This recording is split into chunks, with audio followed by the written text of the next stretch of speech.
সবার প্রতি আন্তরিক কৃতজ্ঞতা। খুবই সিরিয়াস একটা ডিসকাশন করছি। এই আলোচনাটা শুনে বা এই আলোচনাটা শোনার পর আমি নিশ্চিত বাংলাদেশ ক্রিকেট বোর্ডের হর্তাকর্তা যারা রয়েছেন তারা বলা শুরু করবেন, ভাববেন, নিজেদের মধ্যে ডিসকাশন করবেন এবং বলবেন যে রিয়াসাদের কোনো কাজ কাম নাই, নতুন নতুন তথ্য নিয়ে হাজির হয় এবং যেগুলো আসলে তাদের জন্য যে কোনো সময় ভয়াবহ হতে পারে। দেখুন ভাই, আমি এত ল বুঝি না, বাট বাংলাদেশের ক্রিকেটে এই মুহূর্তে কি হচ্ছে সেটা আমজনতা যারা ফ্রুটো খায় তাদের মতো করে সবাই বুঝি।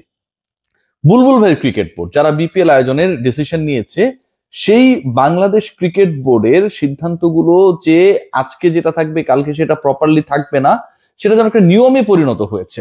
গতকালকে টেম্পারেচার একরকম ছিল, আজকে আরেক রকম। কদিন আগে ভূমিকম্প যে রিখটার স্কেলে হয়েছিল, গতকাল বা তার আগের দিন যেভাবে হয়েছে সেটা অনেক কম ছিল। মানে প্রতিদিন পরিবর্তন করতে হবে। বিপিএল যেমনটা করে সূর্য ওঠে নামে, টেম্পারেচার বাড়ে কমে, ভূমিকম্প কম হয় বেশি হয়, ঠিক সেই নিয়মে। এবং সেই নিয়মে এই মুহূর্তের সবচেয়ে বড় অনিয়মের যে খবর সেটা হচ্ছে বাংলাদেশ ক্রিকেট বোর্ডের বিপিএল এর দ্বাদশ আসরের শুরুটা বলা হয়েছিল সেটা হচ্ছে সিলেট পর্ব দিয়ে শুরু হবে, মানে সিলেট থেকে শুরু হবে, ঢাকায় উদ্বোধন হবে। এখন বলা হচ্ছে যে সিলেটের হোটেল ব্যবস্থা সন্তোষজনক না হওয়ার কারণে, কাঙ্ক্ষিত মানের কাঙ্ক্ষিত আবাসন সংকট না পাওয়ার কারণে সিলেটে না ঢাকা থেকে শুরু হবে।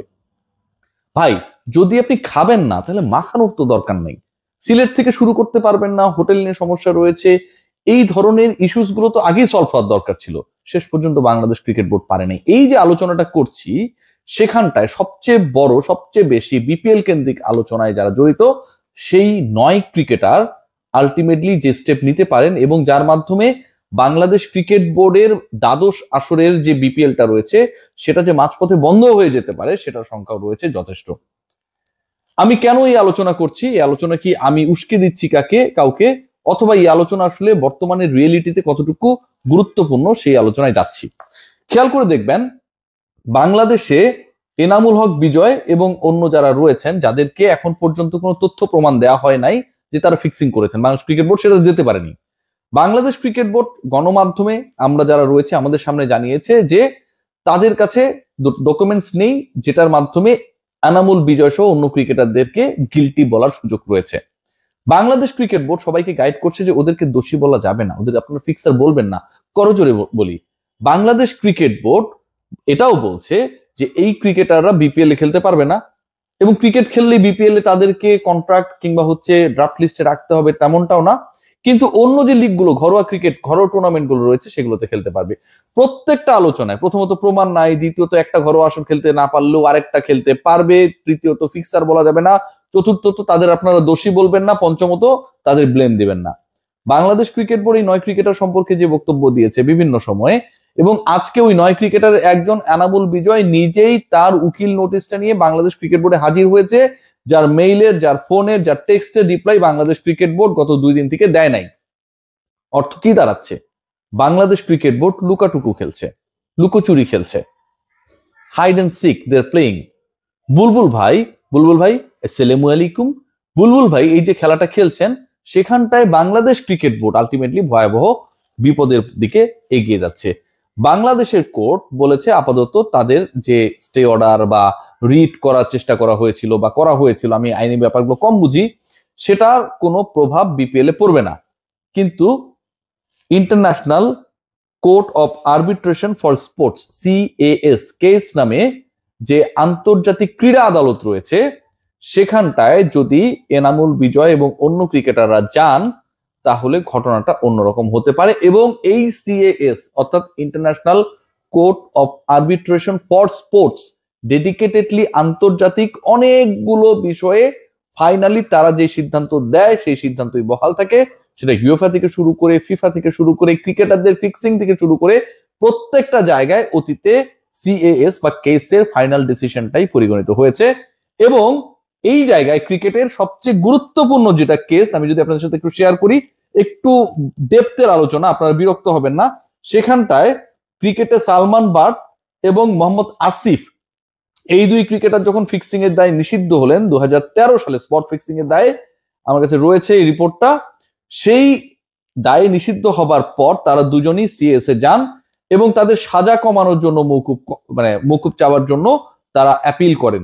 যেহেতু বাট এবং আসিফ, মোহাম্মদ আসিফ এবং সালমান বাট একজন ব্যাটার পাকিস্তানি, আরেকজন হচ্ছে পেস বোলার ছিলেন, তাদের এগেনস্টে ফুল প্রুফ এভিডেন্স ছিল, সিএএস তাদের সেই অ্যাপিলটাকে অগ্রাহ্য করে, সেটাকে গ্রহণ করে নাই।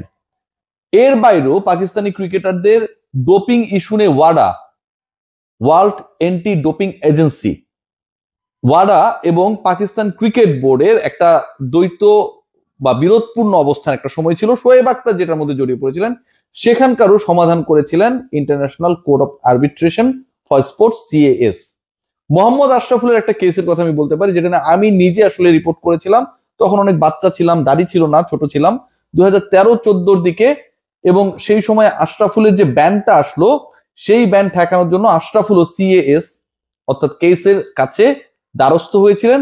তার টোটাল কেসটা ডিল করছিলেন বাংলাদেশ থেকে খালিদ হামিদ চৌধুরী, যিনি বাংলাদেশের রিনাউন্ড লয়ার।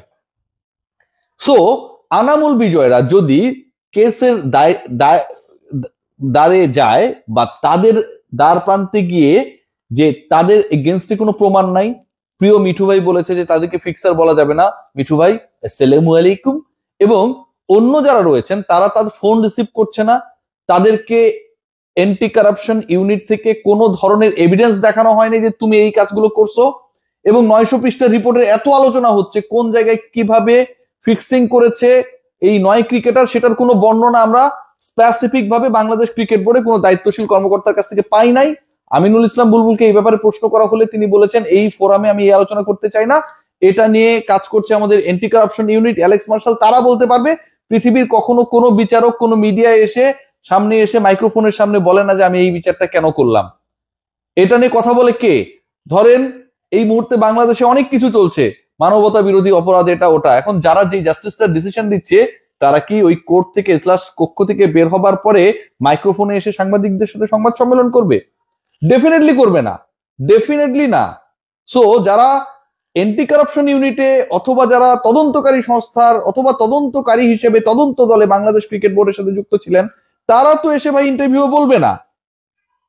আনামুল বিজয় কিংবা আমাদের মোসাদ্দেক সৈকতরা যদি সত্যি সত্যি অভিযুক্ত হন, তাহলে সেই অভিযুক্ত করার ক্ষেত্রে আপনার কাছে দালিলিক প্রমাণটা বাংলাদেশ ক্রিকেট বোর্ডকে ভিকটিমের কাছে দেখাতে হবে, মিডিয়ার কাছে দেখাতে হবে।